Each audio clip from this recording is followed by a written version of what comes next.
90% of people tell ಯಾಕೆ ನನಗೆ ಆಗ್ತಿದೆ, ಲೈಫ್ ನನಗೆ ಮಾತ್ರ ಹಿಂಗಿದೆ, she is happy, they is happy, ನಮ್ಮ ಫ್ಯಾಮಿಲಿ ಮೆಂಬರ್ಸ್ ಹ್ಯಾಪಿ, ನನ್ನ ಸಿಬ್ಲಿಂಗ್ಸ್ ಹ್ಯಾಪಿ, ನಾನು ಒಬ್ಬಳೇ ಕಷ್ಟಪಡ್ತಿರೋದು. ಆ ಒಂದು ಮೈಂಡ್ ಸೆಟ್ಟಿಗೆ ಬಂದುಬಿಟ್ಟಿದ್ದಾರೆ because of the stress. And that is a common factor. But they don't know. ಅವ್ರು ಚಪ್ಪಲಿ ಹಾಕ್ಕೊಂಡಿದ್ದಾರೆ, ಅವ್ರು ಕಾಣಿಸ್ಕೊಳ್ತಿದೆ, but they have never tried wearing other slipper. So ಹಾಗಾಗಿ that factor is hitting them more.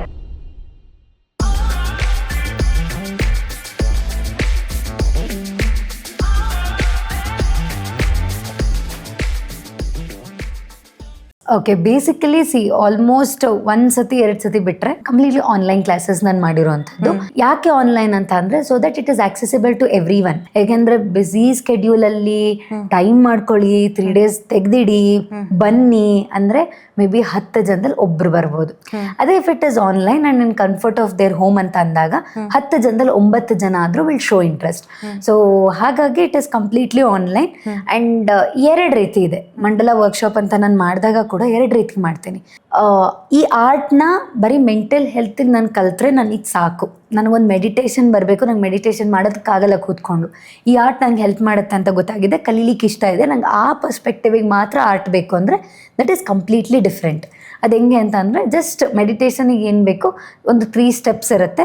ಅದನ್ನು one day or 2 day, half an hour every day, like 2 days your session is completed.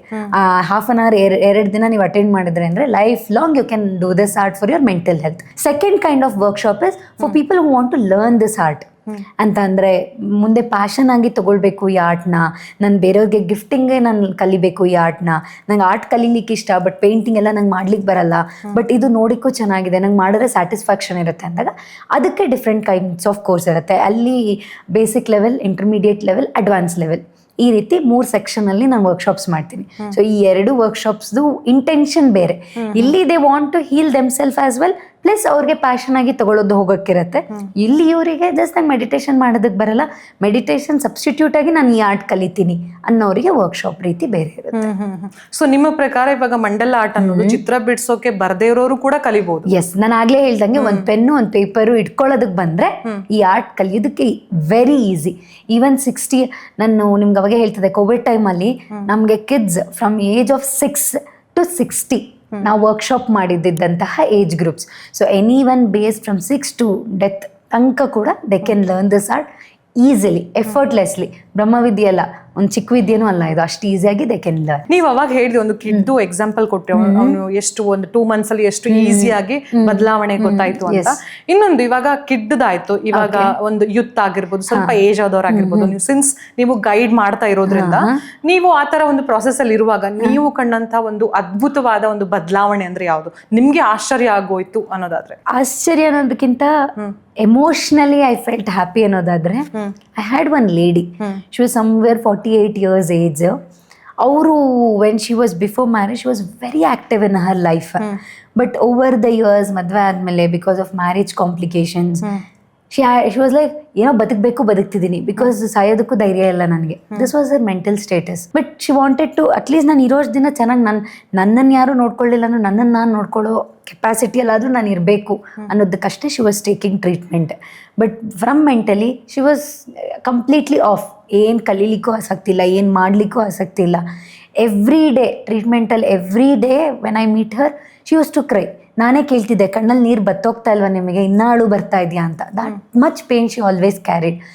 But over the time when ನಾನು ಅವರಿಗೆ ಈ ಆರ್ಟ್ನ ಹೇಳಲಿಲ್ಲ, but since some people told, plus she was seeing ಇನ್ಸ್ಟಾಗ್ರಾಮಲ್ಲೆಲ್ಲ, she got to know. One day she ask me, ನೀವೇನೋ ಮಾಡ್ತಿದ್ರಲ್ಲ ನನಗೂ ಹೇಳ್ಕೊಡ್ತೀರಾ ಅಂತ.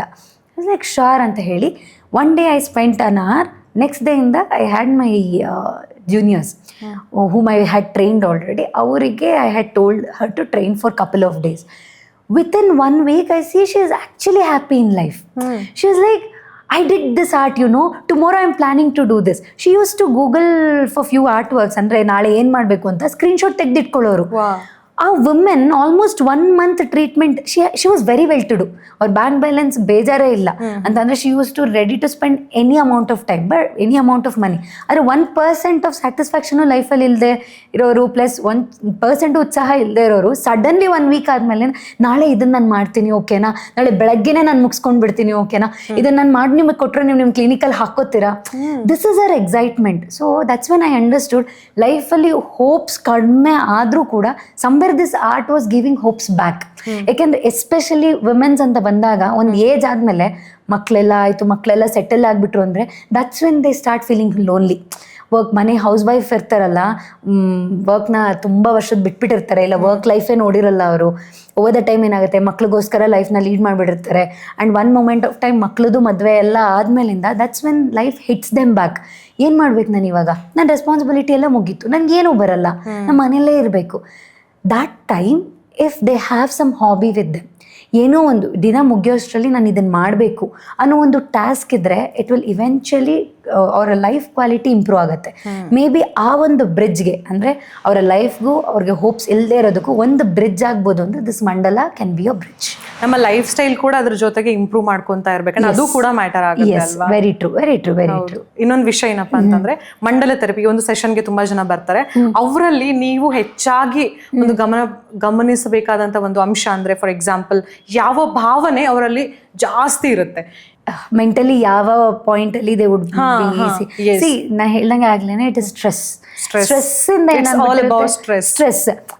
ಇಂದ ಏನಾಗ್ಬಿಡುತ್ತೆ ಎಲ್ಲದನ್ನು ಅವ್ರಿಗೆ ಕಂಪೇರ್ ಮಾಡ್ಕೋತಿರ್ತಾರೆ.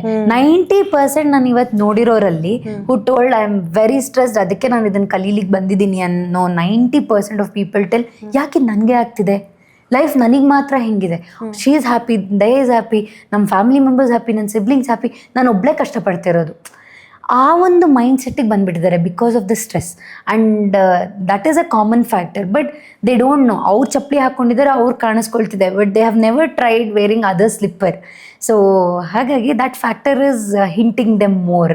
ನನ್ಗೆ ಇನ್ನೊಂದು ಕ್ಯೂರಿಯಾಸಿಟಿ, ಈಗ ನೀವು ಆನ್ಸರ್ ಮಾಡ್ತಿರ್ಬೇಕಾದ್ರೆ ನನ್ಗೆ ಅನಿಸ್ತು, ಈಗ ನಿಮ್ಮ ಹತ್ರ ಥೆರಪಿಗೋಸ್ಕರ ಬರ್ತಾರೆ, ಅದರಲ್ಲಿ ನೀವು ಜಾಸ್ತಿ ಫೈಂಡ್ ಔಟ್ ಮಾಡಿರುವಂತ ಯಾವ ಪ್ರೊಫೆಷನ್ ಅವ್ರು ಜಾಸ್ತಿ ಇದ್ರಿ? For example I tell you ITs. ನಾನು ನಾಟ್ ಜಸ್ಟ್ ಮಂಡಲ ಅಂತ ಹೇಳ್ತಲ್ಲ, ಮಂಡಲಾಗಂತೂ most of them ITs only. Health ಅಂತ ಬಂದಾಗೂ ಅಷ್ಟೇ, ಡಿಸಾರ್ಡರ್ ಅಂತ ಬಂದಾಗೂ ITs are in the top. ಏನದು ಯೂಶಲಿ ಫಸ್ಟ್ ಕ್ವೆಶ್ಚನ್ ನಾನು ಕೇಳೋದು, ಎಲ್ಲಿಂದ ಬಂದಿದ್ದೀರಾ, ಏನು ಕೆಲಸ ಮಾಡ್ತೀರಾ? ಯಾವುದೇ ಪೇಷಂಟ್ ಬರಲಿ, this is the first commonest question I as. IT ಅಂದಿದ ತಕ್ಷಣ ಸ್ಟ್ರೆಸ್ ಇಂದನಾ ಅಂತೀನಿ, ಗೊತ್ತಲ್ವಾ ಡಾಕ್ಟರ್ ಅಂತಾರೆ. ಸೊ ಸರ್ಪ್ರೈಸಿಂಗೇ ಇಲ್ಲ, stress is equal to IT ಅಂತ ಆಗ್ಬಿಟ್ಟಿದೆ. ಬಟ್ ಸಮ್ವೇರ್ ITs ಅಂತ ಬಂದಾಗ, ಈ ವಿಡಿಯೋ ಆಮೇಲೆ ITs ನೋಡ್ತಿದ್ರೆ ಬೈಕೋಬಾರ್ದು, ನಾನು ಬಟ್ ITಸಿಗೆ ನಾನು ಏನು ಹೇಳ್ತೀನಿ ಅಂತಂದರೆ they have to get some time out for themselves. ಎಲ್ಲ ಒಂದೇ ಅಂಶ ಅವರಲ್ಲಿ ಮಿಸ್ ಆಗ್ತಿದೆ ಅಂದರೆ ಟೂ ಮಚ್ ಆಫ್ ವರ್ಕಲ್ಲಿ ಹೊರಟೋಗ್ತಿದ್ದಾರೆ, ಫ್ಲೋಲ್ಲಿ ಹೊರಟೋಗ್ತಿದ್ದಾರೆ. ಮೇ ಬಿ ಸಮ್ಟೈಮ್ಸ್ ಫ್ಲೋಯಿಂದ ಆ ಕಡೆ ಈ ಕಡೆ ಆಗೋದಕ್ಕೆ ಟ್ರೈ ಮಾಡಿಬಿಟ್ರೆ life will become easy for them as well. ನಮ್ಮ ಪ್ರೊಫೆಷನಲ್ಲಿ ನಮ್ಗೆ ಸ್ಟ್ರೆಸ್ ಇದ್ರೂ ಸ್ಟ್ರೆಸ್ ಯಾಕೆ ತುಂಬ ಅಫೆಕ್ಟ್ ಆಗಲ್ಲ ಅಂತ ಅಂದರೆ ತುಂಬ very very very very very very kind of activities we do. It's not that ಒಂದೇ ಥರ.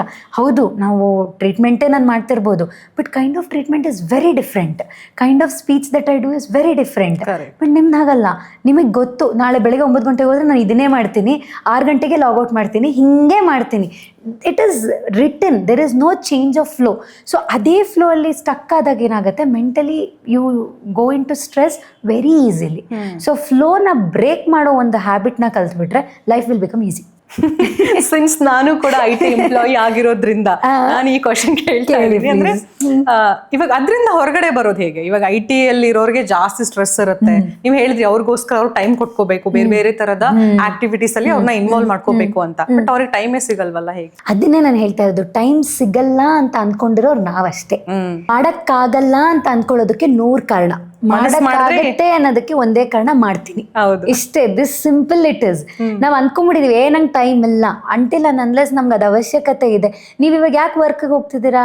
ಇವಾಗ ಎಷ್ಟೇ ಕಷ್ಟ ಇದ್ರು ನಿಮ್ಗೊಂದು ಡೆಡ್ ಲೈನ್ ಅಂತ ಬಂದ್ರೆ ಮಾಡೇ ಮಾಡ್ತೀರಾ. ಯಾಕೆ? ನೋ ಆಪ್ಷನ್ನೇ ಇಲ್ಲ ಅಂತ ಹೇಳಿ. ಯಾವಾಗ ಅದು ಅನಿವಾರ್ಯ ಅಂತ ಫಿಕ್ಸ್ ಆಗ್ತಿರಲ್ಲ ಆವಾಗ ಟೈಮ್ ಇದ್ದೇ ಇರುತ್ತೆ. ನೀವು ಯಾವಾಗ ನೋಡ್ಕೊಳ್ಳೋಣ ಓಕೆ ಇದು ಹೆಲ್ಪ್ ಮಾಡುತ್ತೆ, ಹೆಲ್ಪ್ ಮಾಡ್ಬೋದಂತೆ ಅನ್ನೋ ಒಂದು ಸ್ಟೇಜಲ್ಲಿ ಇರ್ತೀರಲ್ಲ, you will never give time. ಇಲ್ಲ ಇದು ನನಗೆ ಅವಶ್ಯಕತೆ ಇದೆ ಅಂತ if you fix your mind, time ಆದಾಗ ಅದೇನೆ ಬಂದ್ಬಿಡುತ್ತೆ. ಈಗ ನೀವು IT-ಯಲ್ಲಿ ಇದ್ದೀನಿ ಅಂತ ಹೇಳ್ತೀರಾ, but still you are making your time for other works. ಯಾಕೆ? Because this is your passion, you feel this is very necessity. Similarly but IT-ಯಲ್ಲಿ ಒನ್ ಮೋರ್ ಥಿಂಗ್ ಇತ್ತೀಚೆಗೆ ನಾನು ನೋಡ್ತಿರೋದು which is really as a doctor makes me happy is, ಅಲ್ಲಿ ಕಲ್ಯಾಣನಗರಲ್ಲಿ ಸಂಜೆ ಹೊತ್ತು ಆ ರೋಡಲ್ಲಿ ಒಂದು ರೌಂಡ್ ಹೋಗ್ತಿದ್ರೆ you see so many stalls, food stalls ಇರ್ಬೋದು, ಕ್ರೋಶೆ ಅಂತೆ, ಆಮೇಲೆ ಸ್ಮಾಲ್ ಕ್ರಾಫ್ಟ್ ಅಂತೆ, ಆ್ಯಂಡ್ ಅದೆಲ್ಲದ್ರದ್ದು ಓನರ್ IT ಎಂಪ್ಲಾಯೀಸೇ. ಹೌದು. ಲೈಕ್ ಸಂಜೆ ಹೊತ್ತು ಫ್ರೀ ಇದ್ದೀನಿ, I had 1 hour time and cooking ಒಂದು 15 ಕೇಕ್ಸ್ ಮಾಡ್ಕೊಂಡು ಬಂದಿರ್ತಾರೆ, they sell 15 cakes, they go back. You see their health is very good. ಯಾಕೆಂತಂದ್ರೆ they are taking time out to be happy as well. ಇಲ್ಲಿ business ಅನ್ನೋದಕ್ಕಿಂತ it is a time for happiness. So ಆ ಒಂದು ಅಂಶ IT ಅಲ್ಲಿ which gives me very happy. Correct. And ಇನ್ನೊಂದು news ನೋಡ್ತಾ ಇದೆ, ಒಂದು IT ಕಪಲ್ ಎಷ್ಟೋ ಪ್ಯಾಕೇಜ್ ಇರುವಂತ ಜಾಬ್ ನ ಬಿಟ್ಬಿಟ್ಟು ನೆಕ್ಸ್ಟ್ ಒಂದು ಸ್ಟಾಲ್ ಹಾಕೊಂಡಿದ್ರು ಅಂತ. It's only because of stress ಅಂತ ಅನ್ಸುತ್ತೆ ಅಲ್ವಾ? ಹೌದು. ಆಮೇಲೆ ಒಂದು ಸ್ಟ್ರೆಸ್, ಎರಡನೇದು at the end of the day ನಾನು ಏನು ಮಾಡ್ತಿದ್ದೀನಿ ಅನ್ನೋ ಒಂದು ಕನ್ಫ್ಯೂಷನ್ ಜಾಸ್ತಿ ಹಿಟ್ಟಾದಾಗ that's when they'll stop it and they'll start something which will make them happy. ಯಾಕೆಂತಂದ್ರೆ ಈಗ 5 ವರ್ಷ ಆದ್ಮೇಲೂ ನಾನು ಮಲ್ಕೊಳ್ಳುವಾಗ ಇದೇ ಮೆಂಟಲ್ ಸ್ಟೇಟಸ್ ಇದೆ ನನಗೆ. ಅಯ್ಯೋ ಏನು ಮಾಡ್ತಿದ್ದೀನಿ ನಾನು, ಮನಿ ತಿಂಗ್ಳಿಗೆ ಕೊನೆ ಆಯಿತು ಅಂದರೆ ಸ್ಯಾಲ್ರಿ ಬಂದು ಬೀಳತ್ತೆ, no doubt in that. But ಏನು ಮಾಡಿದೆ ನಾನು, what am I up to? If you ask me, ಈಗ ನನ್ನೇ ಹೂ ಇಸ್ ಡಾಕ್ಟರ್ ಸ್ನೇಹ ಅಂತ ಅಂದಾಗ ನಾನು ಕನ್ಫ್ಯೂಷನ್ ಆಗಿ ಕೂತ್ಬಿಟ್ರೆ that is not at all life. ಯಾರಿಗೆ ಈ ಕ್ವೆಶನ್ ಬಂದಾಗ ದೇ ಗೋ ಬ್ಯಾಡ್ಲಿ ಬ್ಲ್ಯಾಂಕ್ ಅಲ್ಲ, they will resign to those companies and they will start their own business. ಯಾಕೆಂದರೆ ಐ ಹ್ಯಾವ್ ಸೀನ್ ನನ್ನದೇ ಆದಂತಹ ಫ್ರೆಂಡ್ಸ್ ಇರ್ಬೋದು, ದರ್ ಪೀಪಲ್ ಹೂ ಪ್ಯಾಕೇಜಸ್ ಲಕ್ಷ ಇರೋ ಪ್ಯಾಕೇಜಸ್ ನಾವು ಬಿಟ್ಟು they would have started something which will not even fetch them 20% what they were earning. ಕೇಳಿದಾಗ the answer is this. Stress ಅನ್ನೋದು ಲೈಫ್ನ ಹೆಂಗೆಂಗೋ ಚೇಂಜ್ ಮಾಡುತ್ತೆ. ಕರೆಕ್ಟ್. ಈ ಪಾಡ್ಕಾಸ್ಟ್ನ ನನ್ನ ಮ್ಯಾನೇಜರ್ ಏನಾದರೂ ನೋಡ್ಬಿಟ್ರೆ ಹೇಳ್ತಾರೆ, ಏನಮ್ಮ ನಾವೇನು ಸ್ಟ್ರೆಸ್ ಕೊಟ್ಟಿದ್ದೀವಿ ನಿಮಗೆ ಅಂತ. ಯಾವಾಗ ರಿಸೈನ್ ಮಾಡ್ತೀರಾ ಅಂತ ಕೇಳ್ತಾರ? ನೋ ಇಲ್ಲ ನಿಜವಾಗ್ಲೂ ನನ್ಗೆ ಆ ಥರ ಏನು ಸ್ಟ್ರೆಸ್ ಇಲ್ಲ, ಅದಕ್ಕೋಸ್ಕರ ನಾನು ಇದನ್ನೆಲ್ಲ ಮ್ಯಾನೇಜ್ ಮಾಡ್ಬೋದು ಅಲ್ವಾ. ಆ್ಯಂಡ್ ಇನ್ನೊಂದು ಏನಂತಂದ್ರೆ ಸ್ಟ್ರೆಸ್ಸು ಎಲ್ರಿಗೂ ಇರುತ್ತೆ, ಎಲ್ಲ ಜಾಬಲ್ಲೂ ಸ್ಟ್ರೆಸ್ ಇರುತ್ತೆ. ಬಟ್ ದ ವೇ ನಾವು ಅದನ್ನ ಯಾವ ರೀತಿಯಾಗಿ ಹ್ಯಾಂಡಲ್ ಮಾಡ್ತೀವಿ ಆ್ಯಂಡ್ ನಾವು ಟೈಮ್ ಮ್ಯಾನೇಜ್ ಯಾವ ಥರ ಮಾಡ್ತೀವಿ, ಆ್ಯಂಡ್ ಒಬ್ವಿಯಸ್ಲಿ ನಮ್ಮ ಕೈಯಲ್ಲಿರುತ್ತೆ ನಾವು ಯಾವ ಥರ ಸ್ಟ್ರೆಸ್ ಮಾಡ್ತೀವಿ. ಅಂದ್ರೆ ಸ್ಟ್ರೆಸ್ ಇನ್ ದ ಸೆನ್ಸ್ ವರ್ಕ್ನ ಯಾವ ರೀತಿ ನಾವು ಎಲಾಬ್ರೇಟ್ ಮಾಡ್ಕೊಂತ ಹೋಗ್ಬೋದು ಅಂತ. ಸೊ ನಾವು ಇಮಿಡಿಯೇಟ್ ಆಗಿ ನಾವು ನಮ್ದೇನ್ ವರ್ಕ್ ಇದೆ ಆ ಎಂಡ್ ಆಫ್ ದಿ ಡೇ ಮುಗಿಸ್ತಾ ಹೋದ್ರೆ ಒಬ್ವಿಯಸ್ಲಿ ಸ್ಟ್ರೆಸ್ ಇರಲ್ಲ. ನಾನು ಅದನ್ನೇ ಹೇಳಿದ್ದು, ಸ್ಟ್ರೆಸ್ ಎಲ್ಲರಿಗೂ ಇರುತ್ತೆ, ಹ್ಯಾಂಡ್ಲಿಂಗ್ ಮಾಡೋದನ್ನ ಕಲಿಬೇಕು. ಕೆಲವರಿಗೆ by birth or by life journey ಕಲ್ತ್ಬಿಟ್ಟಿರ್ತಾರೆ. ಈಗ ನೀವು ನೋಡ್ತಿರ್ಬೋದು, ಕೆಲವ್ರು ಅನ್ಸ್ತಿರುತ್ತೆ ಯಪ್ಪ ಇಷ್ಟು ಕೆಲಸ ಮಾಡ್ತಾರೆ, ಚೂರು ಸ್ಟ್ರೆಸ್ ಆಗಲ್ವಾ ಇವ್ರಿಗೆ ಅಂತ. They would have mastered that art. But ಹಂಗಂತ ಎಲ್ಲರೂ ಹಂಗೆ ಇರಲ್ಲ. If you are finding it difficult to handle your own stress, seek for help. There is no wrong to seek for help. ನಿಮ್ಗೆ ಆಗ್ತಾ ಇಲ್ವಾ, ಗೋ ಮೀಟ್ ಯುವರ್ ಕೌನ್ಸಿಲರ್, ಹೋಗಿ ಕುತ್ಕೊಳ್ಳಿ, tell ನನ್ನ ಕಂಡೀಷನ್ ಹೀಗಿದೆ, ಆದರೆ ನಂಗೆ ಈ ಹೆಲ್ಪ್ ಬೇಕೇ ಬೇಕು, ನಾನು ಇಷ್ಟು ಕೆಲಸ ಮಾಡ್ಕೋಬೇಕು, ಅದ್ರ ಜೊತೆಗೆ ನಾನು ಇದೇ ರೀತಿ ಮೆಂಟಲ್ ಸ್ಟೇಟಸ್ನ ಕ್ಯಾರಿ ಮಾಡ್ಬೇಕು, ನಾನು ಏನು ಮಾಡಲಿ ಅಂತ. Doctor or a counsellor will definitely give you a bridge between these two. That is for sure. Maybe you have to spend little time for that, ಅರ್ಥ ಮಾಡ್ಕೊಳ್ಳೋದಕ್ಕೆ. But with in no time you will learn the art ಅಷ್ಟೇ. So ಕಲ್ತಿದ್ರೆ good, ಬಂದಿದ್ರೆ good, blood ಅಲ್ಲೇ ಇದ್ರೆ good, ಇಲ್ವಾ ಕಲೀರಿ, ಮುಗೀತು. ಹೌದು. ಇನ್ನೊಂದು ಮಲ್ಟಿ ಟಾಸ್ಕ್ ಮಾಡೋರಲ್ಲೇ ಜಾಸ್ತಿ ಅವ್ರು ಬೇಗ ಎಲ್ಲ ಟಾಸ್ಕ್ ನ ಎಂಡ್ ಮಾಡ್ತಾರೆ. ಹೌದು ಅಲ್ವಾ? ಮಲ್ಟಿ ಟಾಸ್ಕ್ ಇದ್ರೆ ಈಗ ನಾವು ಅದೊಂದೇ ಮಾಡ್ತೀವಿ ಅಂತಂದ್ರೆ ಅದು ಬೋರ್ ಆಗ್ಬಿಡುತ್ತೆ. ಸೊ ಮಲ್ಟಿ ಟಾಸ್ಕ್ ಮಾಡ್ತಾ ಇದ್ರೆ ಒಬ್ವಿಯಸ್ಲಿ ಎಲ್ಲರದ್ರಲ್ಲೂ ಕ್ರಿಯೇಟಿವ್ ಆಗಿರ್ತೀವಿ. Exactly, very true. ಸೂಪರ್. ಮಂಡಲ ಥೆರಪಿ ಬಗ್ಗೆ ತುಂಬಾ ಅದ್ಭುತವಾಗಿ ನಮ್ಗೆ ತಿಳಿಸ್ಕೊಟ್ರೆ, ಅಂಡ್ ಇನ್ನೊಂದು ಯೂತ್ಸ್ಗೆ ಒಳ್ಳೆ ಇನ್ಫಾರ್ಮೇಶನ್ ಕೂಡ ಸಿಕ್ತು ಯಾವ ರೀತಿಯಾಗಿ. ಅಂಡ್ ಇನ್ನೊಂದು ಏನಪ್ಪಾ ಅಂತಂದ್ರೆ, ನೀವು ಬುಕ್ ಲಾಂಚ್ ಮಾಡಿದೀರಾ ಅಲ್ವಾ? ಸೊ ಆ ಬುಕ್ ಅಲ್ಲಿ ಯಾವ್ಯಾವ ವಿಷಯಗಳಿವೆ, ಅಂಡ್ ಈಗ ನೀವು ಅವಾಗ ಹೇಳ್ತಾ ಇದ್ರಿ ನಿಮ್ಮ ಒಂದು ಸೆಷನ್ ಬಂದವ್ರಿಗೆ ಇಂಟರ್ಮೀಡಿಯೇಟ್ ಆಮೇಲೆ ಆತರ ಒಂದು ಇರುತ್ತೆ ಅಂತ ಹೇಳ್ಕೊಂಡು. ಸೊ ಬುಕ್ ಅಲ್ಲಿ ಏನೇನ್ ವಿಷಯಗಳಿದೆ ಅಂತ, ಯಾರೆಲ್ಲ ಗೋತ್ರು ಮಾಡ್ಬೋದು, ಎಷ್ಟು ಈಸಿಯಾಗಿ ತಿಳ್ಕೊಬಹುದು ಬುಕ್ಕಿಂದ? ಬುಕ್ ತುಂಬಾ ಸಿಂಪಲ್ ಇದೆ, ಜಸ್ಟ್ 80 pages ಇದೆ ಅಷ್ಟೇ. ಕಂಪ್ಲೀಟ್ಲಿ ವರ್ಕ್ ಬುಕ್ ಪೆನ್ನು ಇಟ್ಕೊಂಡು ಕೂರುವಂತಹ ಬುಕ್. ಅದು 2 ಸ್ಟೆಪ್ ಇಟ್ಟಿದ್ದೀನಿ. ಫಸ್ಟ್ ಸ್ಟೆಪ್ ಇಸ್, ಮುಂದೆ ಒಂದು ಕ್ವೆಶ್ಚನೇರ್ ಕೊಟ್ಟಿದ್ದೀನಿ, ಲಾಸ್ಟಲ್ಲಿ ಒಂದು ಕ್ವೆಶ್ಚನೇರ್ ಕೊಟ್ಟಿದ್ದೀನಿ. ಕ್ವೆಶ್ಚನೇರು ಸೇಮ್ ಇದೆ. ಆರ್ಟ್ ಸ್ಟಾರ್ಟ್ ಮಾಡೋದಕ್ಕಿಂತ ಮುಂಚೆ ಕ್ವೆಶ್ಚನೇರ್ ಮಾಡಿಕೊಂಡು ಅವರ ಸ್ಕೋರ್ ಏನಿದೆ ನೋಡಬೇಕು. ಈ ಸ್ಕೋರ್ ಏನು ಹೇಳುತ್ತೆ ಅಂದರೆ ನಿಮ್ಮ ಮೆಂಟಲ್ ಸ್ಟೇಟಸ್ ಎಲ್ಲಿದೆ how much anxious you are are how much stressed you are ಅನ್ನೋದು ಹೇಳತ್ತೆ. ಓಕೆನಾ? ಮಧ್ಯದಲ್ಲಿ ಬುಕ್ ಅಂತ ಬಂದಾಗ ಈ ಇಡೀ ಆರ್ಟ್ನ ಕಲೀಲಿಕ್ಕೆ 3 ಸ್ಟೆಪ್ ಮಾಡಿದ್ದೀನಿ. ಈ 3 ಸ್ಟೆಪ್ ಏನಂದರೆ, ಸ್ಟೆಪ್ ನಂಬರ್ 1 ಬಂದ್ಬಿಟ್ಟು, ಈಗ ನಾನು ಏನೇ ಮಾಡಬೇಕು ಅಂದರೂ ಒಂದು ಸ್ಪೇಸ್ ಬೇಕಲ್ಲ. ಈಗ ಈ ಪಾಡ್ಕಾಸ್ಟ್ ಮಾಡಬೇಕು ಅಂದರೆ ನಿಮ್ಗೆ ಒಂದು ಸ್ಪೇಸ್ ಬೇಕು. ಸೊ ಸಿಮಿಲರ್ಲಿ ಈ ಆರ್ಟ್ನ ನೀವು ಕಂಪ್ಲೀಟ್ ಮಾಡಬೇಕಂದ್ರೆ ಒಂದು ಗ್ರಿಡ್ ರೆಡಿ ಮಾಡ್ಕೋಬೇಕು. ಸೊ ಈ ಗ್ರಿಡ್ ಅವ್ರ ಫೌಂಡೇಶನ್ನ ಏನು ಮಾಡಬೇಕು, ಹೇಗೆ ಮಾಡಬೇಕು ಅನ್ನೋದು ಸ್ಟೆಪ್ 1. ಸ್ಟೆಪ್ 2, ಸರಿ ನನ್ನ ಸ್ಪೇಸ್ ಸಿಕ್ಕಿದೆ, ಸ್ಪೇಸ್ ಒಳಗಡೆ ತುಂಬಬೇಕು ಏನಾದರೂ ಅಂದರೆ ನಾನು ಪ್ಯಾಟ್ರನ್ಸ್ನ ರೆಡಿ ಮಾಡ್ಕೋಬೇಕು. ಸ್ಪೇಸ್ ಇದೆ, ಕ್ಯಾಮ್ರಾ ಬೇಕು, ನಮಗೆ ಏನಾದ್ರು ಲೈಟಿಂಗ್ಸ್ ಬೇಕು, ಚೇರ್ಸ್ ಬೇಕು, ಇವೆಲ್ಲ ಫಸ್ಟು ನಾವು ರೆಡಿ ಮಾಡ್ಕೋಬೇಕು, ಆರ್ಡ್ರ್ ಮಾಡ್ಕೋಬೇಕು. So step 2 is learning the patterns. Step 3, ಸ್ಟುಡಿಯೋನೂ ರೆಡಿ ಇದೆ, ಎಕ್ವಿಪ್ಮೆಂಟ್ಸು ರೆಡಿ ಇದೆ, ಎಕ್ವಿಪ್ಮೆಂಟ್ಸ್ನ ಸ್ಟುಡಿಯೋಗೆ ತೊಗೊಂಡು ಬಂದು ನೀಟಾಗಿ ಆರ್ಗನೈಸ್ ಮಾಡೋದು ಅಷ್ಟೇ ಕೆಲಸ. ಸ್ಟೆಪ್ ನಂಬರ್ 3 ಇಸ್ ನೀವು ಕಲ್ತಿರುವಂತಹ ಪ್ಯಾಟ್ರನ್ಸ್ನ ನೀವು ಆಲ್ರೆಡಿ ಮಾಡ್ಕೊಂಡಿರುವಂಥ ಗ್ರಿಡ್ಗೆ ಹೇಗೆ ಹಾಕ್ಕೊಳ್ಳೋದು. ಮುಗೀತು. ಇದನ್ನು ಕಲ್ತ ಮೇಲೆ what have did it, couple of sheets ಕೊಟ್ಟಿದ್ದೀನಿ. ಏನು, ಕೆಲವೊಂದು ಅರ್ಧ ನಾನೇ ಮಾಡಿದ್ದೀನಿ, ಅರ್ಧ ಅವ್ರು ಮಾಡೋದಕ್ಕೆ ಬಿಟ್ಟಿದ್ದೀನಿ. ಕೆಲವೊಂದು 10% ಮಾತ್ರ ನಾನು ಮಾಡಿದ್ದೀನಿ, ಇನ್ನು ಮಿಕ್ಕಿದ ಅವ್ರಿಗೆ ಮಾಡೋಕ್ಕೆ ಬಿಟ್ಟಿದ್ದೀನಿ. ಇನ್ನು ನೆಕ್ಸ್ಟ್ ಕಂಪ್ಲೀಟ್ಲಿ ನೀವೇ ಮಾಡಿ ಅಂತ ಬಿಟ್ಟಿದ್ದೀನಿ. So by the end of this you know what this art is, ಹೇಗೆ ಸ್ಟಾರ್ಟ್ ಮಾಡಬೇಕು, ಹೇಗೆ ಎಂಡ್ ಮಾಡಬೇಕು, ಐಡಿಯಾ ಬಂದಿದೆ. ಲಾಸ್ಟಲ್ಲಿ ಇನ್ನೊಂದು ಕ್ವೆಶ್ಚನೇರ್ ಇದೆ. ಇದನ್ನೆಲ್ಲ ಟ್ರೈ ಮಾಡೋದಕ್ಕೆ ನೀವು 1 ಮಂತ್ ತೊಗೊಂಡಿರುತ್ತೆ. 1 ಮಂತ್ ಆದಮೇಲೆ ಅದೇ ಕ್ವೆಶ್ಚನೇರ್ ಇನ್ನೊಂದು ಸತಿ ಆನ್ಸರ್ ಮಾಡಿ. ಮುಂಚೆ ಸ್ಕೋರ್ಗೂ ಈಗಿನ ಸ್ಕೋರ್ಗೂ ಕಂಪೇರ್ ಮಾಡಿ. You will find the difference. ನೀವು ಎಲ್ಲಿದ್ರಿ, ಎಲ್ಲಿಗೆ ಬಂದಿದ್ದೀರಾ. This is the whole motto of this work book.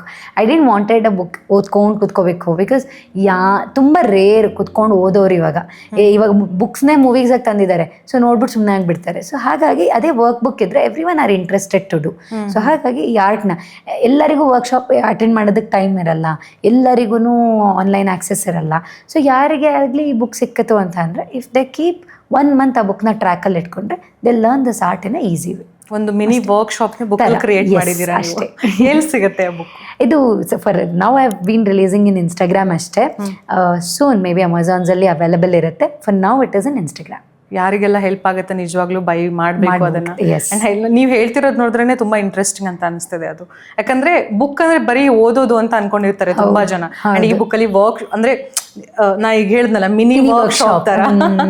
So ತುಂಬಾ ಅದ್ಭುತವಾಗಿದೆ. ಟ್ರೈ ಮಾಡ್ಬೇಕು. ಎಸ್. ಸೊ ನೀವು ಹೇಳಿದ್ರಿ ವುಮೆನ್ ನಲ್ಲೇ ಈ ತರದ ಪ್ರಾಬ್ಲಮ್ಗಳು ಜಾಸ್ತಿ ಇರುತ್ತೆ ಅಂತ. ಸೊ ಅವ್ರಿಗೋಸ್ಕರ ಒಂದು ಚಿಕ್ಕ ಆಕ್ಟಿವಿಟೀಸ್ ಏನಾದ್ರು ಹೇಳ್ಬೋದಾ? ಬೇಸಿಕ್ ಹೇಳ್ತೀನಿ. ಇವಾಗ ಏನ್ ಮಿಸ್ ಆಗಿದೆ ಅಂದ್ರೆ, ರಂಗೋಲಿ ಹಾಕೋರು ಕಾಣದೇ ಇಲ್ಲ. ಮನೆ ಮುಂದೆ ರಂಗೋಲಿನೇ ಇರಲ್ಲ, ಅದಕ್ಕೂ ಸ್ಟಿಕ್ಕರ್ಸ್ ಬಂದ್ಬಿಡಿದೆ. ಟಕ್ ಅಂತ ಹೆತ್ಕೊಂಡ್ಬಂದು ಅಂಟಿಸ್ಬಿಟ್ಟಿರ್ತಾರೆ. ಅದು ಹಾಳಾಗ್ತಿದೆ, ಕಿತ್ಬಿಟ್ಟು ಇನ್ನೊಂದು ಅನ್ಸ್ತಾರೆ. ಇಲ್ಲಾಂದ್ರೆ ಫ್ರೀ ಸ್ಟೈಲ್. ಹಾ, ಮಂಡಲದ್ದು ಅದವೇ ಯು ಕ್ಯಾನ್ ಸಿ, ಅಥವಾ ಮಂಡಲಾನೇ ಅಂತ ಅನ್ಬೋದು ಅಂದ್ರೆ ದಟ್ ಇಸ್ ರಂಗೋಲಿ. ರಂಗೋಲಿನೂ ನೀವು ನೋಡಿ, ಯಾವುದೇ ರಂಗೋಲಿ ನೋಡಿ ಅದನ್ನ ನೀವು ಸಿಮೆಟ್ರಿಕಲ್ ಆಗಿ ಕಟ್ ಮಾಡಿ, again the symmetry remains the same. ಹಾಕುವಾಗೂ ಅಷ್ಟೇ, ನೀವು ರಂಗೋಲಿ ಹಾಕಿದ್ರೆ ಇಲ್ಲ ಹಾಕೋರ್ನ ಹೋಗಿ ನೋಡಿ, ಸಿಮೆಟ್ರಿ ಬರ್ತಾ ಇದೆಯೋ ಇಲ್ವೋ ನೋಡ್ತಿರ್ತಾರೆ. ಈ ಕಡೆ ಬಂದಿದ್ದ ಪ್ಯಾಟರ್ನ್ ಆ ಕಡೆನೂ ಬಂದಿದೆಯಾ, ಆ ಕಡೆ ಬಂದಿದ್ದ ಪ್ಯಾಟರ್ನ್ ಇನ್ನೊಂದು ಕಾರ್ನರಲ್ಲೂ ಬಂದಿದೆಯಾ, ಇನ್ನೊಂದು ಕಾರ್ನರಲ್ಲಿ ಬಂದಿರೋದು ಲಾಸ್ಟಲ್ಲೂ ಬಂದಿದೆಯಾ ಅಂತ. Correct.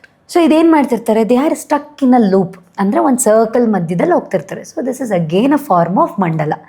So basically at least mandala ಅಂದರೆ ರಂಗೋಲಿ ಹಾಕೋದನ್ನ ಮನೆ ಮುಂದೆ ಸ್ಟಿಕ್ಕರ್ ಹಾಕಿದ್ರು ಸಿಟ್ ಆ್ಯಂಡ್ ಡ್ರಾ ನೀವು ಕಲ್ತಿರೋಂಥ ರಂಗೋಲಿಗಳನ್ನ, that will also be helpful for you. ಅದಕ್ಕೆ ಅನ್ಸುತ್ತೆ ನಮ್ಮ ಹಳ್ಳಿಯಲ್ಲಿರೋ ಹೆಣ್ಮಕ್ಳಿಗೆ ಜಾಸ್ತಿ ಈ ಥರ ಡಿಪ್ರೆಷನ್, ಸ್ಯಾಡ್ನೆಸ್ಸು ಆ ಥರ ಎಲ್ಲ ಏನು ಇರಲ್ಲ. ಅವ್ರು ಅದನ್ನೆಲ್ಲ ಏನು ತಲೆಗೂ ಹಾಕೊಳ್ಳಲ್ಲ, ಇದು ಇದ್ದಿದೆ. ನಿಜ ನಿಜ ನಿಜ. ಎಲ್ಲ ಅಫೆಕ್ಟ್ ಆಗಲ್ಲ. ದ ವೇ ಅವ್ರು ಆಕ್ಟಿವ್ ಇರೋದು. ಅಂಡ್ ಇವಾಗ ನಮ್ಮ ಹತ್ರ ಹೋಗ್ಬಿಟ್ಟು ರಂಗೋಲಿ ಹಾಕಿ ಅಥವಾ ಮನೆ ಅಷ್ಟು ಆಕ್ಟಿವ್ ಆಗಿರಿ ಅಂತಂದ್ರೆ ಡೆಫಿನೆಟ್ಲಿ ನಾವಿರಲ್ಲ. ಆಗಲ್ಲ. ಯಾರಪ್ಪ ಅವೆಲ್ಲ ತಲೆನೋವು. ದೇಸಿ ಅದನ್ನ ಅವರು ಡೈಲಿ ಲೈಫ್ ಸ್ಟೈಲ್ ಅಂತ ನೋಡ್ತಾರೆ. ಬಟ್ ಅದೇ ನಾವಾದ್ರೆ ಅಯ್ಯೋ ಅದೊಂದು ಸ್ಟ್ರೆಸ್, ಅದು ಇನ್ನೊಂದು ವರ್ಕ್ ಅಂತ ನೋಡ್ತೀವಿ. That is the difference between ಆ ಹಳ್ಳಿ ಜನಕ್ಕೂ ಇಲ್ಲಿನ ಜನಕ್ಕೂ. ಹೌದು. ಮತ್ತೆ ಅವರು ತುಂಬಾ ಸ್ಟ್ರೆಸ್ ಎಲ್ಲ ತಲೆಗೆ ಹಾಕೊಳ್ಳಲ್ಲ. ಇದು ಏನೇ ಬರ್ಲಿ, ಬೆಟ್ಟನೇ ಬಂದ್ ತಲೆಗೆ ಬೀಳ್ಲಿ, ಸಾಧ್ಯನೇ ಇಲ್ಲ. ಅವ್ರ ತಲೆನೇ ಕೆಡ್ಸ್ಕೊಳ್ಳಲ್ಲ ಅದಕ್ಕೆ. ಕರೆಕ್ಟ್. ಇನ್ನು ಆಯುರ್ವೇದದ ಬಗ್ಗೆ ನಾವು ಮಾತಾಡೋದಂದ್ರೆ, ನಿಮ್ಗೆ ಆಯುರ್ವೇದದ ಮೇಲೆ ಅದು ಹೇಗೆ ಇಂಟ್ರೆಸ್ಟ್ ಬೆಳೀತು? ಯಾವ ರೀತಿಯಾಗಿ ನೀವು ಅದನ್ನ ನಿಮ್ಮಲ್ಲಿ ಒಗ್ಗೂಡಿಸ್ಕೊಂಡ್ರಿ? ನಮ್ಮ ಕೋರ್ಸಿಗೆ ಜಾಯಿನ್ ಆಗಿದ್ದು ಫಸ್ಟ್ ಡೇ ಕ್ವೆಶನ್ ಕೇಳ್ತಾರೆ ಎಲ್ಲಾರ್ಗು. ಆಯುರ್ವೇದ ಸ್ಟೂಡೆಂಟ್ಸ್ ಯಾರಾದ್ರೂ ಈ ವಿಡಿಯೋ ನೋಡಿದ್ರು ರಿಲೇಟ್ ಆಗ್ತಾರೆ. ಫಸ್ಟ್ ಕ್ವೆಶನ್ ಕೇಳೋದು, ಆಯುರ್ವೇದನ ಚಾಯ್ಸ್ ಅಲ್ಲಿ ಚೂಸ್ ಮಾಡಿದ್ರೆ, ಇಲ್ಲಾಂದ್ರೆ ಚೂಸ್ ಮಾಡ್ಬೇಕು ಅಂತಾನೆ ಚೂಸ್ ಮಾಡಿದ್ರೆ, is it by your choice or by chance ಅಂತ. ಸೊ ನೀವು ನೋಡೋದಕ್ಕೆ ಹೋದ್ರು 100 ಜನ ಸ್ಟ್ರೆಂತ್ ಇದೆ ಅಂದ್ರೆ 100ರಲ್ಲಿ 98 ಮಂದಿ ನಾನು ಚಾನ್ಸಲ್ಲಿ ಬಂದೆ. MBBS ಮಾಡಬೇಕಿತ್ತು, MBBS ಜಸ್ಟ್ ಮಿಸ್ ಆಗೋಗ್ಬಿಡ್ತು. ಸೊ ಇನ್ನೊಂದು ಮೆಡಿಕಲ್ ಡಿಗ್ರಿ ಬೇಕಿತ್ತು, ಸೊ ಆಯುರ್ವೇದ ಸಿಕ್ತು ಬಂದೆ. ಇಲ್ಲ ಡೆಂಟಲ್ ಮಾಡಬೇಕಿತ್ತು, ಸಿಗಲಿಲ್ಲ ಬಂದೆ. ಇಲ್ಲ ನನಗೆ DR ಬೇಕಿತ್ತು ಹೆಸರಿಂದ, ಅದಕ್ಕೆ ಬಂದೆ. 99% of people tell this same thing. ನಾನು ಫಸ್ಟ್ ಇಯರಲ್ಲಿ ನಂಗೆ ಬಂದ ಕ್ವಶನು ಅಷ್ಟೇ, ಇಡೀ ನನ್ನ ಕ್ಲಾಸ್ ಹೇಳಿದ್ದು ಚಾಯ್ಸ್ ಇಲ್ಲ, ಚಾನ್ಸಿಂದ ಬಂದೆ, ಏನೋ ಸಿಕ್ತು ಬಂದೆ ಅಂತ. ಕಪಲ್ ಆಫ್ ದೆಮ್ ಅಷ್ಟೇ ನಾವು ಇಲ್ಲ ನಂಗೆ ಆಯುರ್ವೇದನೇ ಬೇಕಂತ ಬಂದೆ ಅಂತ. ಅದ್ರಲ್ಲಿ ನಾನೊಬ್ಳು. ನನ್ನ ಫಸ್ಟ್ ಡೇಯಿಂದನೂ ಆಯುರ್ವೇದ ಬೇಕು ಅಂತಲೇ ಹೋಗಿದ್ದಿದ್ದು. ಅದಕ್ಕೆ ಕಾರಣ ಸಿಲಿ ಅಂತ ಅನ್ನಿಸ್ಬೋದು.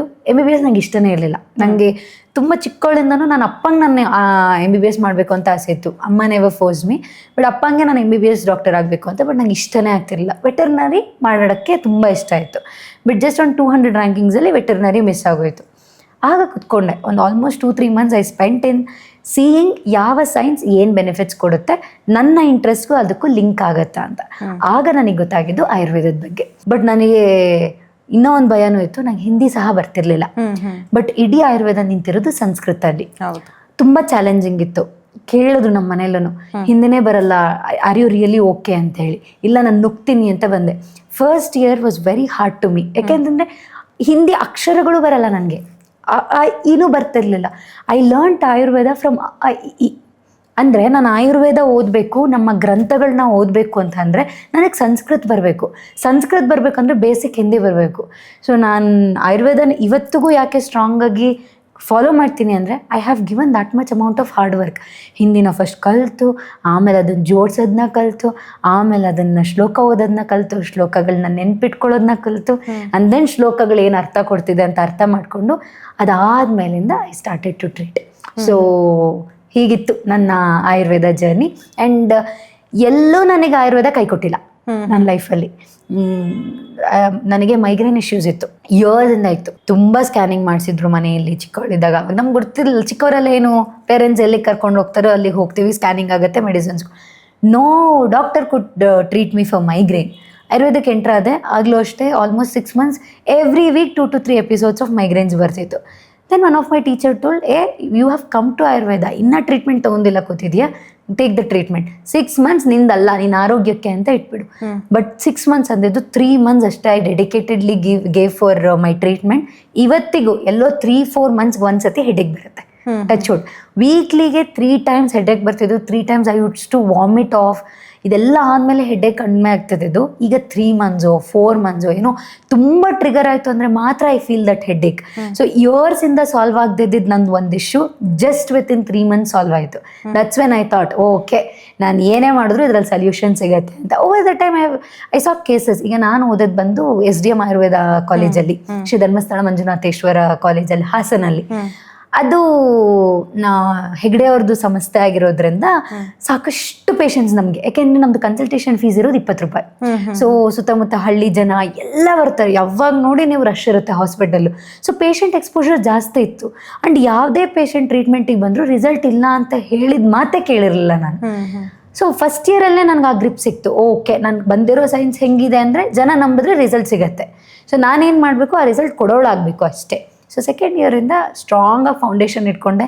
ಲೈಫಲ್ಲಿ ಡಿಸೈಡ್ ಆದೆ, ನಾನು ಏನೇ ಮಾಡಿದ್ರು ಆಯುರ್ವೇದನೇ ಮಾಡಬೇಕು.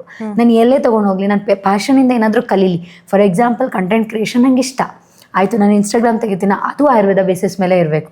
ಮಂಡಲ ಕರಿತೀನ, ಅದು ಹೆಂಗಾದರೂ ಮಾಡಿ ಆಯುರ್ವೇದಕ್ಕೆ ತೊಗೊಂಡು ಬಂದು ನಿಲ್ಲಿಸ್ಬೇಕು. ಸೊ ನನ್ನ ಲೈಫಲ್ಲಿ ಏನೇ ಮಾಡಿದ್ರು ಇಫ್ ಯು ಗೋ ಬ್ಯಾಕ್ ಅನ್ಸಿ ಆಯುರ್ವೇದಕ್ಕೆ ಲಿಂಕ್ ಮಾಡ್ಕೊಂಡೇ ಬಂದಿದ್ದೀನಿ. ಓನ್ಲಿ ಥಿಂಗ್ ಯಾಕೆ ಆಯುರ್ವೇದನ ಅಷ್ಟು ರೂಟೆಡಾಗಿ ನಾನು ಫಾಲೋ ಮಾಡಿದೆ ಅಂದರೆ ನಾನು ಏನು ಅಂದ್ಕೊಂಡ್ರು ಅದಕ್ಕೆ ಸೊಲ್ಯೂಷನ್ ಸಿಕ್ತು. ಇಲ್ಲ ನಾನು ಸುತ್ತಮುತ್ತಲ ಎಲ್ಲಿ ನೋಡಿದ್ರು ಅದಕ್ಕೆ ಸೊಲ್ಯೂಷನ್ ಇತ್ತು. That is the miracle. ನೀವು ಹೇಳಿದ್ರಿ ಮೈಗ್ರೇನ್ ಇತ್ತು, ನಾನು ಅದನ್ನ ಕಮ್ಮಿ ಮಾಡ್ಕೊಂಡೆ ಅಂತ. ಅದನ್ನ ಯಾವ ರೀತಿ ಕಮ್ಮಿ ಮಾಡ್ಕೊಂಡ್ರಿ? ಅಂಡ್ ಎಸ್ಪೆಷಲಿ ಈ ಮೈಗ್ರೇನ್ ಅನ್ನೋದು ಇವಾಗ ತುಂಬಾ ಜನಕ್ಕೆ ಬಂದ್ಬಿಡುತ್ತೆ.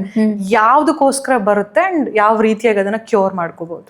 Basically migraine plus any other issues in this world ಇವತ್ತಿಗೆ everything is linked with your ಗಟ್.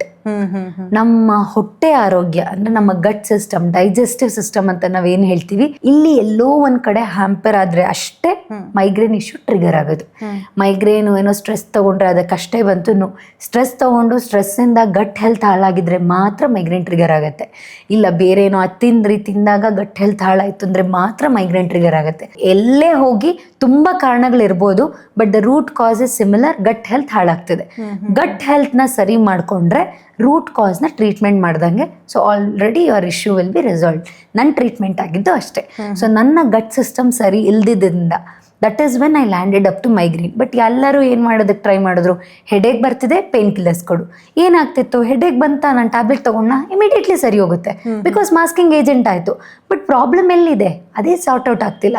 ಈಗ ಪೈಪ್ ಇದೆ, ಪೈಪು ಒಳಗಡೆ ಗಲೀಜಾಗಿರುತ್ತೆ, ನೀರು ಬ್ಲಾಕ್ ಆಗ್ತಿರುತ್ತೆ. ನೀವು ಜಸ್ಟ್ ಕಡ್ಡಿಯಲ್ಲಿ ಚುಚ್ಚಿದ್ರೆ ನೆಕ್ಸ್ಟ್ ಸ್ವಲ್ಪ ಹೊತ್ತು ನೀರು ಬರುತ್ತೆ, ಬಟ್ ಆಮೇಲೆ ತಿರ್ಗಾ ಗಲೀಜಲ್ಲೇ ಸ್ಟಾಗ್ನೆಂಟ್ ಆಗಿರುತ್ತೆ, ತಿರ್ಗಾ ಬ್ಲಾಕ್ ಮಾಡುತ್ತೆ, ತಿರ್ಗಾ ನೀವು ಕಡ್ಡಿಯಲ್ಲಿ ಅನ್ಬೇಕು. ಅದು ಬಿಟ್ಟು ನೀವು ಕಂಪ್ಲೀಟ್ ಪೈಪ್ನ ಕ್ಲೀನ್ ಮಾಡೋದು ಇಲ್ಲ ಪೈಪ್ನೇ ಚೇಂಜ್ ಮಾಡಿದ್ರೆ ಏನಾಗುತ್ತೆ, ನಿಮ್ಮ ಪೈಪ್ ಪ್ರಾಬ್ಲಮ್ ಸಾಲ್ಯೂಷನ್ ಆಗುತ್ತೆ. ಸಿಮಿಲರ್ಲಿ ಇಲ್ಲಿ ಪ್ರಾಬ್ಲಮ್ ಇರೋದು ಮೈಗ್ರೇನ್ ಅಂತ ಬಂದಾಗ it is completely gut. So ಆ ಗಟ್ನ ನೀವು ಸರಿ ಮಾಡ್ಕೊಂಡ್ಬಿಟ್ರೆ you will get a permanent solution. ಈಗ ಗಟ್ನ ಸರಿ ಮಾಡ್ಕೊಳ್ಳೋದು ಹೇಗೆ? ಅದು ಅಗೇನ್ ಡಿಪೆಂಡೆಂಟ್. ಮನುಷ್ಯಂಗೂ ತುಂಬಾ ವ್ಯತ್ಯಾಸ ಇದೆ. 5 ಬೆರಳು ಒಂದೇ ಇರಲ್ಲ ಅಂತ. 5 ಜನದ ಬಾಡಿ ಒಂದೇ, 5 ಜನ ಥಿಂಕ್ ಮಾಡೋದು ಒಂದೇ ಅಲ್ಲ, 5 ಜನದ ಬಾಡಿನೂ ಒಂದೇ ಇರಲ್ಲ.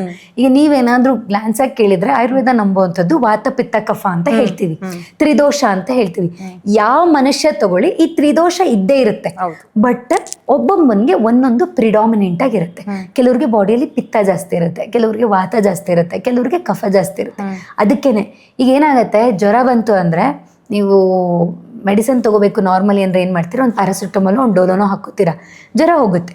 ನನಗೂ ಜ್ವರ ಬಂತು ಅಂದ್ರೆ ನಾನು ಅದು ಮಾಡ್ತೀನಿ. ಬಟ್ ಆಯುರ್ವೇದದಲ್ಲಿ ಇದನ್ನ ಮಾಡಲ್ಲ. ನಿಮಗೂ ನನಗೂ ಒಂದೇ ದಿನ ಜ್ವರ ಬಂದಿರ್ಬೋದು, ನಿಮಗೂ ನನಗೂ ಟೆಂಪ್ರೇಚರ್ ಒಂದೇ ಇರ್ಬೋದು, ಬಟ್ ನಿಮ್ಮ ಟ್ರೀಟ್ಮೆಂಟೇ ಬೇರೆ, ನನ್ನ ಟ್ರೀಟ್ಮೆಂಟೇ ಬೇರೆ. ಯಾಕೆ ಅಂದರೆ ನಿಮ್ಮ ಬಾಡಿಯಲ್ಲಿ ಏನು ಹ್ಯಾಂಪರ್ ಆಗಿ ಜ್ವರ ಬಂದಿದೆಯೋ ನನ್ನ ಬಾಡಿಯಲ್ಲಿ ಬೇರೆನೇ ರೀಸನ್ಗೆ ಹ್ಯಾಂಪರ್ ಆಗಿ ಜ್ವರ ಬಂದಿರುತ್ತೆ. ಗಟ್ ಅಂತ ಬಂದಾಗೂ ಅಷ್ಟೇ ನಿಮಗಿರೋ ಗಟ್ ಪ್ರಾಬ್ಲಮ್ಮೇ ಬೇರೆ ಇರುತ್ತೆ, ನನಗಿರೋ ಗಟ್ ಪ್ರಾಬ್ಲಮ್ಮೇ ಬೇರೆ ಇರುತ್ತೆ. ನನಗೆ ಕಾಮಿಡಿ ಅನ್ಸೋದೇನು ಗೊತ್ತಾ, ಇವತ್ತು ನೀವು ಮಾರ್ಕೆಟಿಗೆ ಹೋಗಿ, ಮೆಡಿಕಲ್ ಸ್ಟೋರ್ಸಿಗೆ ಹೋಗಿ, diabetic cure, diabetic care syrup, gut care syrup, never try those things. Over the time ನಿಮ್ಮ ಹೆಲ್ತ್ನ ನೀವೇ ಹಾಳು ಮಾಡ್ಕೋತೀರ. ಬಿಕಾಸ್ ನನಗಿರೋ ಪ್ರಾಬ್ಲಮ್ನ ಫಸ್ಟು ನಾನು ಅರ್ಥ ಮಾಡ್ಕೊಂಡ್ರೆ ಅದಕ್ಕೆ ಸೊಲ್ಯೂಷನ್ ತೊಗೊಂಡ್ರೆ ಅಷ್ಟೇ ಸೊಲ್ಯೂಷನ್. ಆರಲ್ಸ್ ಇವಾಗ ಕೇಳ್ತಾರೆ ಆಯುರ್ವೇದದಲ್ಲಿ ಸೈಡ್ ಎಫೆಕ್ಟ್ಸ್ ಇಲ್ವಾ ಅಂತ.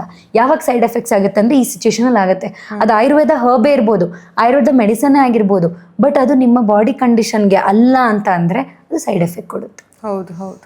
ಈಗ ಈ ಬಟ್ಟೆ ಚೆನ್ನಾಗಿದೆ, ಇವಾಗ ಒಂದು ಶೋರೂಮ್ಗೆ ಹೋಗ್ತೀನಿ, ನನಗೆ ಒಂದು ಬಟ್ಟೆ ತುಂಬ ಇಷ್ಟ ಆಗುತ್ತೆ, ನಿಮಗೂ ಇಷ್ಟ ಆಗುತ್ತೆ.